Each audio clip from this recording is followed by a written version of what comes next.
dengan kita lokasinya. Lalu lakukan seperti tur klinik ya, seperti lihat-lihat gitu, sehingga kita sebagai orang tua juga nyaman, sehingga waktu bawa anak kita juga nggak nervous gitu, kita juga nggak cemas gitu. Lalu aku lanjut boleh ya Mbak Reti, ini Boleh, faktor silakan bakteri. ya. Cara mengontrol faktor bakteri satu-satunya adalah dengan melakukan sikat gigi dengan baik dan benar. Nanti di bagian akhir aku coba terangkan ya gimana caranya sikat giginya yang baik dan benarnya ya. Lalu tentang diet, ini nih yang sering jadi pelik banget nih tentang makanan. Karena anjuran tadi yang dari IDAI itu sebenarnya sudah sangat baik dan sudah harus diikuti menurut saya, karena kalau diikuti panduannya insya Allah tuh sebenarnya dari faktor waktunya tuh udah pas banget, tepat dengan pertumbuhan dan perkembangan anak. Terlambat nanti akan menimbulkan pengenalan yang sulit pada anak, justru harus diikuti sesuai dengan bulan-bulannya gitu. Terus semua anak tidak sama, jadi tolong dikenali anak Anda tipenya yang mana gitu. Udah hampir selesai. Ini pengenalan sikat gigi kecil banget, maaf ya. Nyikat gigi anak itu dari mulai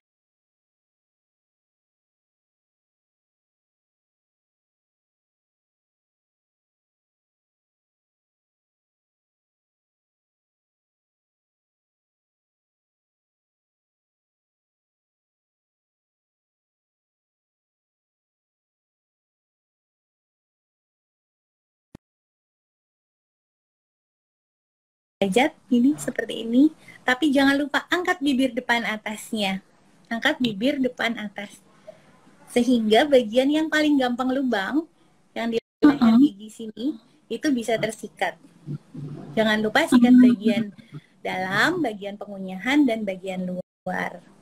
Terus jangan skip, jangan lupa menyikat bagian dalamnya, agak sedikit miringin sikat giginya sehingga kotorannya atau plak gigi atau sisa makanan bisa tersapu gitu. Ini kalau kita nggak angkat bibir, biasanya karies pertama kali terbentuk di sini. Kelihatan nggak ya kayak putih-putih gitu. Betul. Kayak plak ya dok ya, jadi ya kayak plak. Itu bukan plak, itu karies gigi. Jadi ini perjalanan gigi karies. Dari awal bersih, ada mulai nih, ada kayak putih-putih yang nggak bisa dibersihkan, terus mulai lebih tebal, lalu mulai masih smooth, masih mulus. Bagian dalamnya aja yang betul, bagian dalamnya aja yang kopong gitu, jadi kayak mineralnya keluar terkikis oleh asam. Lalu lama-lama cekungan itu akan bertambah besar sampai kalau bayangannya putih gitu, sebenarnya kalau di X-ray belum ada lubangnya. Tapi kalau udah yang hitam gini, kalau di X-ray biasanya sudah sampai agak dalam. I see. Jadi kalau ada yang bilang nggak apa-apa, biarin aja, kan gigi anak ya, nanti juga ganti. Ibu tega banget gitu. Oh itu sakit ya dok? Maksudnya ada rasa tidak nyaman di anaknya? Iya, soalnya ini bagian yang aku tunjuk nih ya, yang di bawah sini nih, yang hitam di tengah-tengah gigi, itu sebenarnya syaraf gigi. Oh, oke. Jadi kalau dia udah hitam gini, berarti dia sudah mulai penetrasi ke dalam dentin, dimana di dalam dentin pun sudah ada syaraf gigi. Jadi jangan dibiarkan, harus ditangani, harus dibawa ke dokter gitu. Kalau udah sampai lebih dalam lagi, bisa sampai mengalami abses. Yang gambarannya seperti ini. Oke, ini udah mau selesai kok. Oke, aku ilangin dulu. Oke, kita ngobrol lagi. Boleh nggak sih dok dikasih tahu kira-kira untuk sikat gigi itu arahnya yang betul seperti apa ya? Oke, betul. Posisi anaknya itu di depan kita, karena aku sempat dengar kalau untuk anak-anak itu anaknya sambil tiduran aja, jadi ibunya di atasnya gitu kayak nyikatin seperti kita kalau ke dokter gigi. Ini kan dokternya dari atasnya gitu kan. Iya, Ini iya. sebenarnya yang paling nyaman untuk anak-anak tuh seperti apa sih umumnya? Oke, lagi-lagi aku tadi mengembalikan ke kita harus kenal sama anak kita. Sebenarnya anak kita ini paling sering kita interaksi positif dengan dia dalam posisi seperti apa. Misalnya anak kita memang tipenya yang agak sedikit hipersensitif. Jadi misalnya dia nggak suka tuh deket-deket, dia nggak suka tuh dipeluk. Ya, itu kelihatan nggak ya? Terikatnya itu harus angkat bibir, terus dia suruh A yang besar, terus sikat itu masuk ke dalam dan dorong ke pipi, lalu baru disikat-sikat gini. Jadi jangan sampai anak masih tutup mulut, nggak mau gitu, terus kita masukin gitu, pasti dia jengah ya, dia akan merasa ini nggak mau gitu. Beda lagi kalau ada anak yang memang dia seneng tuh, ada kan anaknya yang seneng dipeluk-peluk gitu kan, yang anak mau gitu. Nah kalau kayak gitu udah peluk aja, peluk, terus prosotin gitu, terus habis itu sikatin ya gitu, terus sikatin gitu. Jadi tipe anak juga mesti kita yang orang tua pasti kan yang paling kenal ya gitu, ini tipenya anaknya kayak gimana. Prinsipnya adalah nomor 1, kita harus punya akses atau penglihatan yang baik terhadap apa yang mau kita sikat. Itu nomor 1. Mau tiduran dibilang paling baik karena kalau dia tidur kan dia paling pasrah tuh, paling kelihatan ya kita ya. Paling kelihatan kita dari atas ini paling kelihatan. Jadi dibilang paling baik karena itu gitu. Tetapi balik-baliknya lagi kalau menurut saya sih kakak bisa begitu, adiknya nggak bisa gitu. Iya, karena adiknya ternyata nggak betah gitu. Tadi posisi ngikatnya gimana dok, memutar gitu ya dok berarti? Jadi kan gigi itu kan ada 3 permukaan ya. Yang paling sering lupa deh. Nomor 1 itu adalah permukaan kunyah. Permukaan kunyah adalah permukaan di belakang, geraham ya? Buat ngancurin makanan. Permukaan kedua adalah permukaan luar, permukaan pipi, permukaan pipi. Permukaan ketiga adalah permukaan dalam. Nah, ketiga permukaan ini gerakannya beda.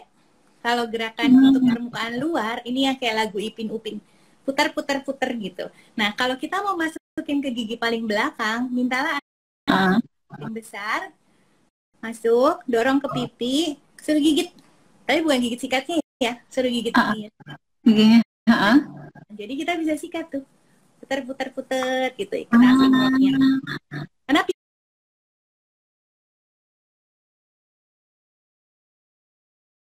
lakukan yang sama untuk sisi yang kanan. Dorong ke pipi, gigit. Putar, terus sampai gigi taring. Nah, baru kalau gigi depan, itu suruh dia tapi bibirnya diangkat. Karena tadi yang digambar, paling sering terjadi lubang pada di atas ya. Ya, perbatasan antara gigi dan gusi. Kita harus akui bahwa sensitivitas dari anak-anak itu berbeda-beda. Sampai ada anak yang nggak mau sama sekali disikat. Tapi biasanya itu berkaitan dengan nggak mau yang lainnya. Misalnya nggak mau dicukur rambut. Gitu. Potong rambut takut banget gitu. Jadi biasanya tuh yang hipersensitif tuh biasanya gejalanya nggak cuma nggak mau sikat gigi, tapi hal-hal lain juga gitu. Ketiga permukaan itu ya luar ya. Lalu permukaan kunyah itu gerakan mengikatnya adalah maju mundur.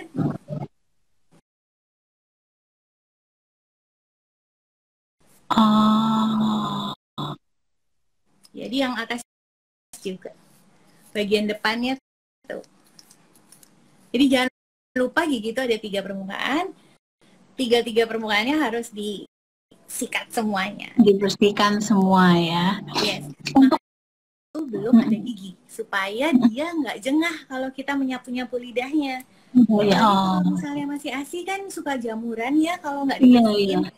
Jadi justru pas lagi masih belum ada gigi tuh gunakan kasa untuk ikutan sambil melap lidah juga. Gitu.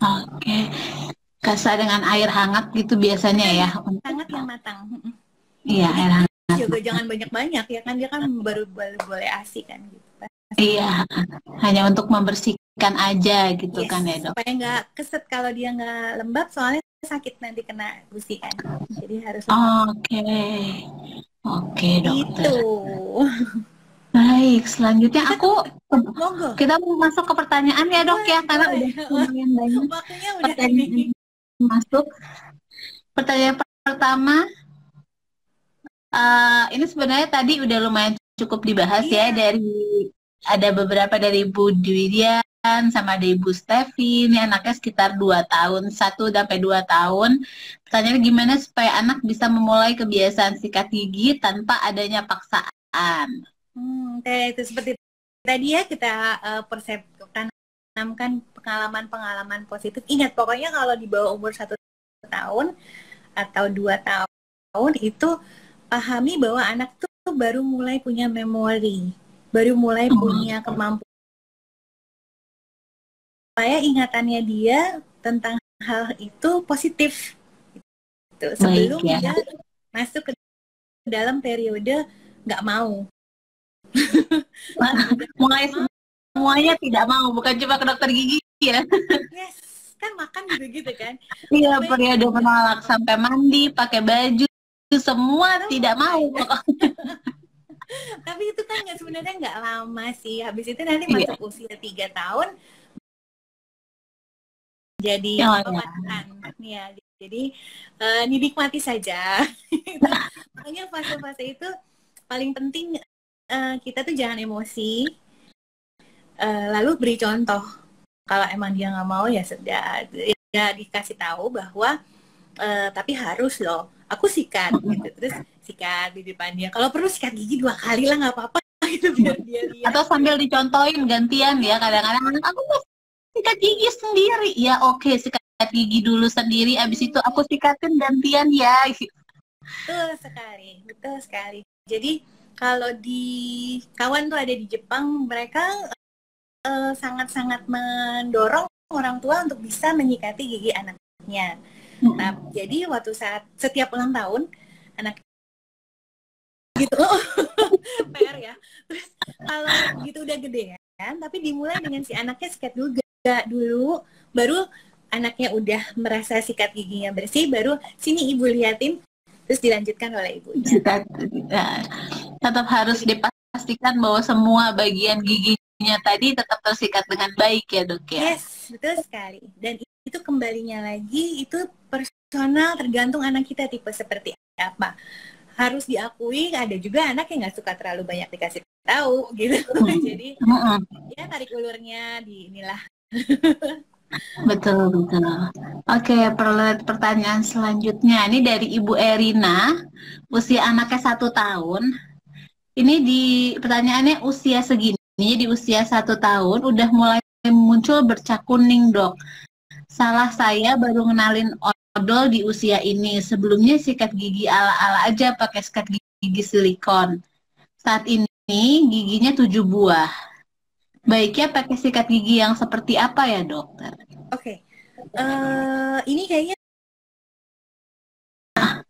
Ibu Tira Sitompul juga mengenai sikat gigi dan pasta gigi. Sikat gigi dan pasta gigi, betul. Oke, jadi sebelum punya gigi, yang paling aman adalah menyikat gigi dengan kasa yang dilembabkan dengan air hangat. Itu sebelum punya gigi.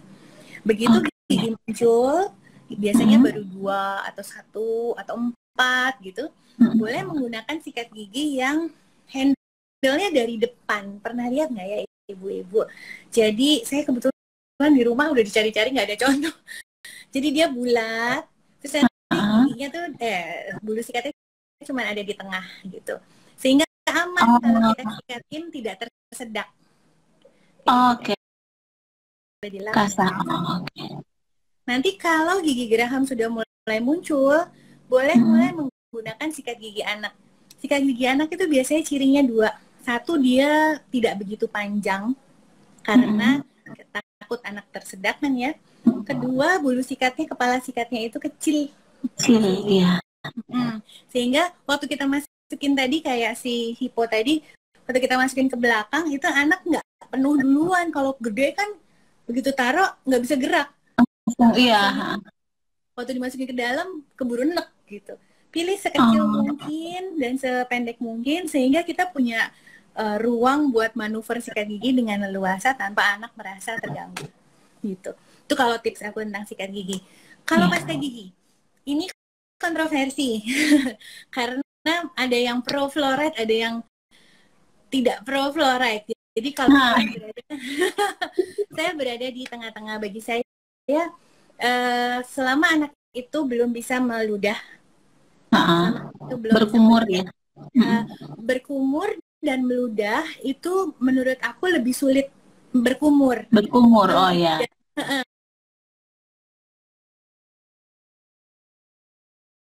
Gitu. Biasanya dia udah mulai bisa gitu meludah. Keluar ya. Ya, kalau dia udah bisa meludah, langsung gunakan pasta gigi berfluoride. Itu kalau menurut aku. Tidak usah menggunakan pasta gigi. Yes. Justru ya.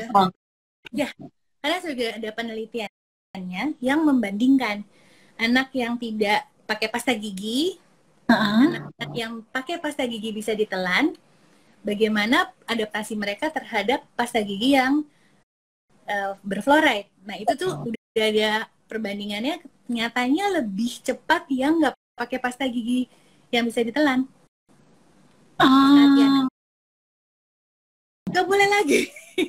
Sekarang pakai yang ini, udah pedas, nggak boleh ditelan gitu. Mendingan fluoride agak ada spicy-nya ya, agak ada mint-nya gitu karena kalau fluoride ya. Yes, betul gitu. Jadi, tapi dari sisi kedokteran gigi, fluoride itu dibutuhkan. Dia adalah satu-satunya bahan yang bisa melindungi gigi supaya giginya itu kuat terhadap serangan asam. Asam itu dari mana? Dari nasi, dari roti, dari biskuit, dari semua yang sifatnya karbohidrat. Kalau diubah oleh kuman akan menjadi asam. Nah, asam itulah yang harus diperkuat gigi supaya asamnya itu nggak gampang merusaknya. I see. Jadi sebelum bisa meludah itu tidak usah menggunakan pasta gigi. Oke, Dok ya. Ya, jangan takut sama kandungan fluoride karena sebenarnya itu sudah ada ini ya. Asal ibu-ibu, asal moms and dads mengikuti anjuran yang ada di labelnya, betul. Itu sebenarnya kandungan fluoride tidak semengerikan yang digembar-gemborkan gitu. Dimana tubuh kita itu membutuhkan fluoride dan fluoride itu akan dibuang oleh sistem sirkulasi pencernaan kita ke air liur lagi gitu. Iya. Jadi nggak usah terlalu serem. Oke, ini kebetulan ada pertanyaan yang sedikit nyambung. Jadi ketika anak udah pakai odol itu pasta gigi, kapan anak-anak mulai bisa menggunakan pasta gigi dewasa, Dok? Dewasa ini masalahnya adalah bedanya sama pasta gigi anak adalah kandungan fluoride lebih besar. Jadi kita gunakan berat badan.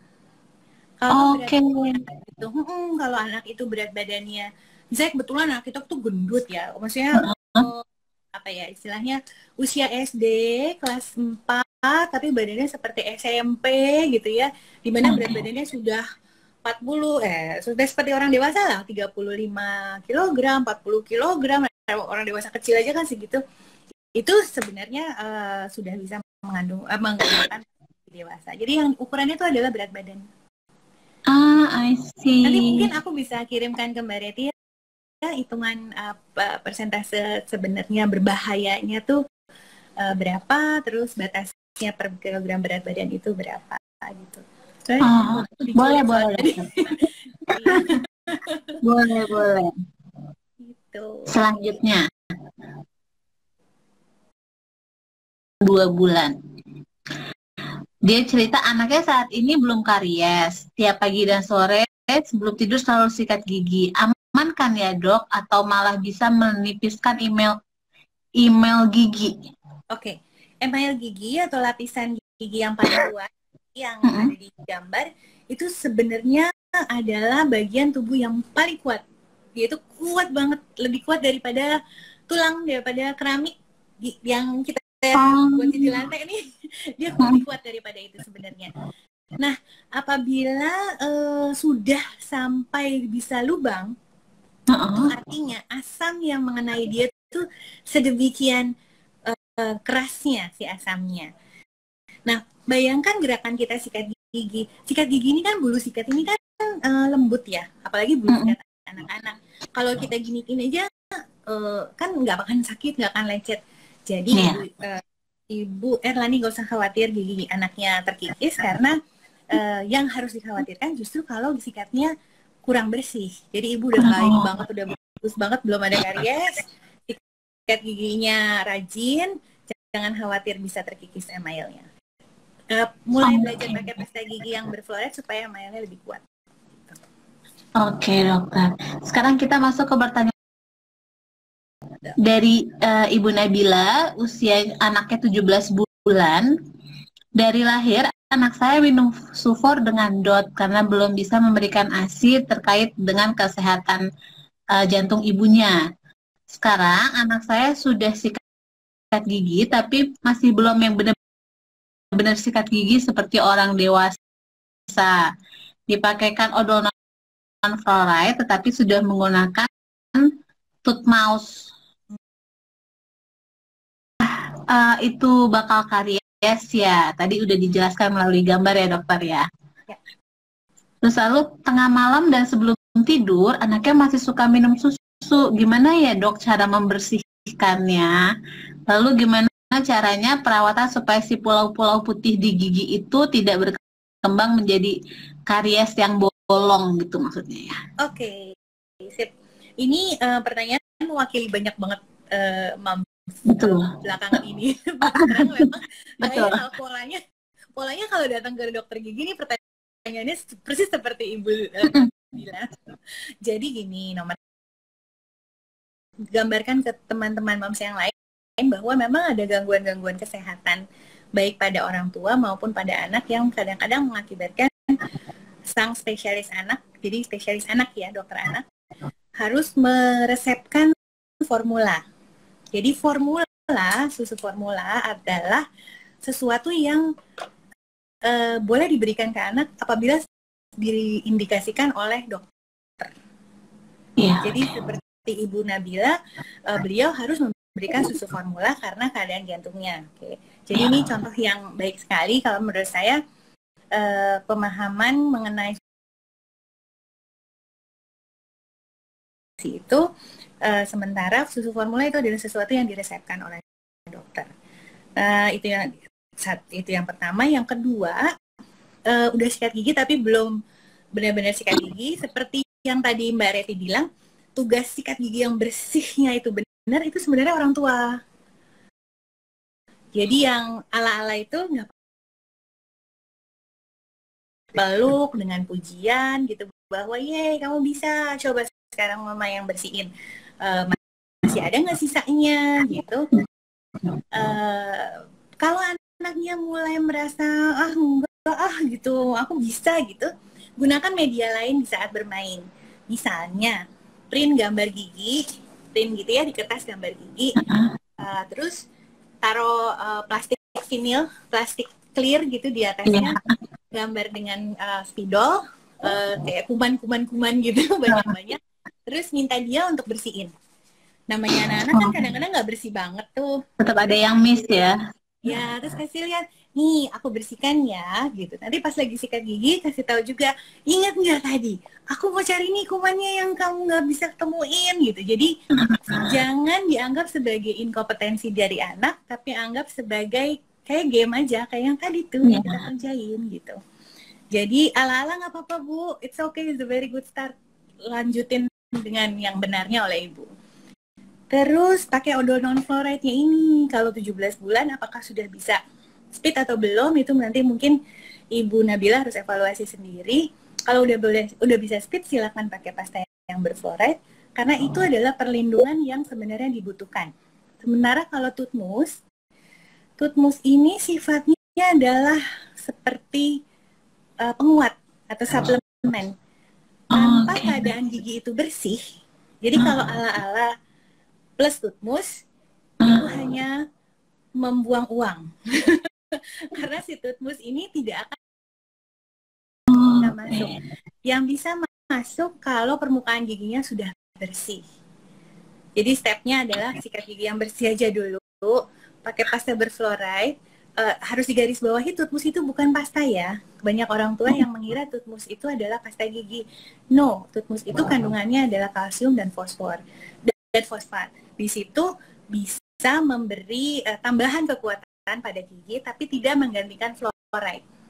Jadi sikat gigi dengan fluoride, lalu dengan tambahan tutmus apabila sudah ada white spot. Jadi sekalian menjawab yang nomor 3 tadi. Yang selanjutnya.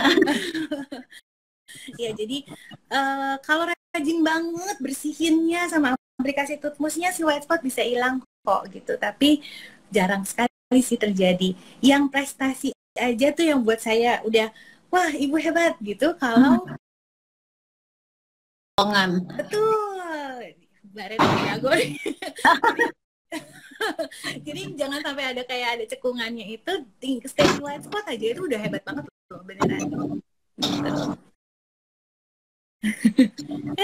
Siapa itu? Malu. Ini abang tiba-tiba. Iya. Ngantuk ya, Nak. Lalu kita ke pertanyaan selanjutnya, Dok. Ini dari Nabila Listia, 17 bulan. Coba sebentar.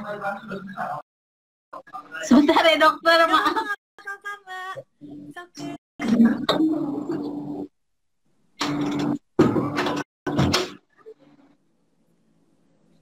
Oke.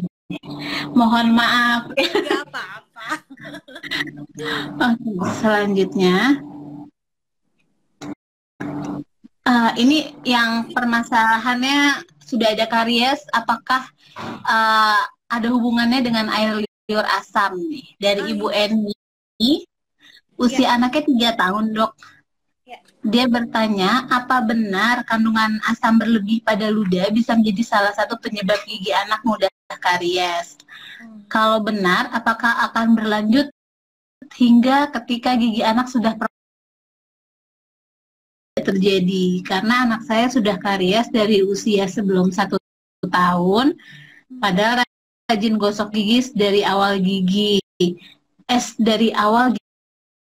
tumbuh, lalu tidak juga gula garam sebelum 1 tahun, sampai sekarang pun tidak makan manis-manis berlebih, apalagi permen dan coklat, tidak pakai. Sebetulnya apa aja sih, Dok, yang menjadi penyebab gigi mudah karies? Oke. Jadi kalau ini kan kita kan memang kan mendiagnosis itu kan nggak bisa lewat begini ya. Maksudnya ini kan saya tidak melihat secara klinis, ini hanya mendapatkan riwayat ya. Tapi sebenarnya kalau kita datang, kalau ibu dengan melihat, lalu akan baru bisa ditarik diagnosis gitu. Tapi mungkin saya bisa mengembalikan ke diagram tadi. Nah, kalau dikembalikan ke diagram tadi, sebenarnya kalau boleh aku boleh cariin ya. Mungkin itu berarti beradanya di kualitas giginya, ya. Mungkin dilihat dari sejarah waktu kehamilannya gitu, Dokter. Betul sekali, karena disebutkan kan sebenarnya sebelum 1 tahun itu dia sudah bolong, padahal dia sudah menjaga asupan, jadi harus asumsinya diet ini sudah terkontrol, lalu sikat giginya juga rajin, bakterinya sudah terkontrol, time-nya juga karena kelihatannya rutin jadi sudah terkontrol. Nah, mungkin faktor dari tooth-nya sendiri, apakah sudah compromise, sudah tidak sempurna gitu. Karena ini di bawah 1 tahun aja udah lubang gitu. Jadi mungkin itu sih sedikit clue dari aku, tapi memang seperti yang aku bilang tadi, semuanya tergantung dari pemeriksaan klinis sih sebenarnya. Nah, untuk walaupun kandungan asam berlebih pada ludah itu selama sebenarnya kualitas giginya dari awalnya sudah baik, nggak bisa disebabkan oleh satu faktor aja gitu dokter ya? Betul, betul sekali. Mbak Reti jago. Jadi kandungan asam kandungan pH air liur yang asam itu gimana ya bilangnya, pH air liur yang asam itu hanya menjadi salah satu risk factor atau faktor resiko. Apakah dia langsung mengakibatkan giginya menjadi banyak lubang? Belum tentu. Kita harus melihat apakah faktor itu cukup kuat untuk bikin kegangguan terhadap balance yang terjadi. Aku rasa kalau memang dia ibu ibu tadi, ibu Eni sudah terkompromis dari tumbuhnya. Lalu kalau memang hubungannya dengan adiknya yang usia 3 bulan, menurut saya sih belum tentu apa yang terjadi pada kakak akan terjadi seperti itu juga gitu. Bentar ya. Oke. Ini ada pertanyaan selanjutnya untuk yang saat ini anaknya 3 bulan dan ada juga yang sedang mengandung. Ada juga yang sedang mengandung. Berarti untuk yang mengandung, ayo kualitas asupan kalsiumnya dimaksimalkan dan dioptimalkan penyerapannya ya dokter ya. Betul. Supaya kualitas gigi anak-anaknya juga oke. Jadi ada 2 faktor lain selain kalsium. Biasanya ini sebenarnya ranahnya Objin ya sebenarnya, tapi mungkin aku kasih clue. Jadi ada vitamin D sama asam amino yang justru adanya tuh kayak di daging, di apa ya lagi ya, yang protein-protein itu, yang faktor-faktor ini adalah yang menentukan sebenarnya kemana sih nanti si kalsium ini akan dilarikan, ke tulang apa ke gigi gitu. Jadi tanyakan kepada Objin, minta Objinnya untuk ceritakan sebenarnya kalau saya punya khawatiran nih tentang giginya gitu, gimana sih supaya optimal gitu, bisa nanti biar Objinnya yang menjelaskan gitu. Tapi arahnya kira-kira seperti itu. Gitu. Oh, I see dokter.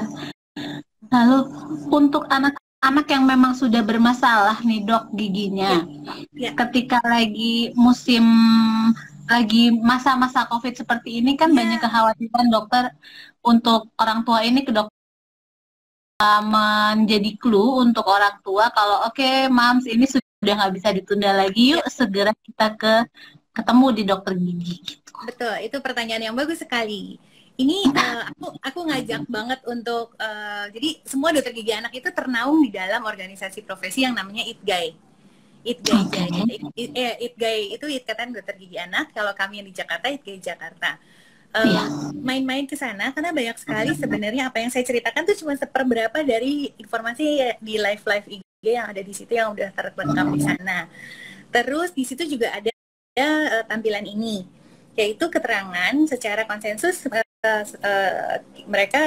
kami sudah menetapkan bahwa yang datang itu adalah yang mengalami perdarahan yang tidak berhenti, mengalami kecelakaan hingga giginya lepas atau patah, mengalami gigi anak nyeri sampai nggak bisa makan, artinya gangguan fungsi ya sudah ya ini ya, kalau udah nggak bisa makan kasihan kan? Iya, yang mengganggu sekali ya berarti ya? Iya, sama bengkak. Kalau sampai bengkak juga. Gitu. Jadi 4 bengkak bengkak itu biasanya kalau bengkak gigi itu kelihatan dari luar atau ada kan beberapa yang cuma bengkak kayak bengkak di gusinya aja gitu juga udah. Good question. Kalau menurut saya sih anggap aja semua bengkak bisa dianggap sebagai pemicu untuk membuat kita untuk bertanya. Paling nggak sekarang kan dokter-dokter gigi itu klinik gigi itu membuka nomor telepon gitu ya, biar kita bisa tanya gitu sama dokternya, konsultasi dulu via WhatsApp gitu. Biasanya nanti dokternya minta untuk fotoin deh Bu, kirimin ke saya gitu. Biasanya kita juga nanti akan lihat gitu bengkaknya udah sampai sebegitu sakit datang.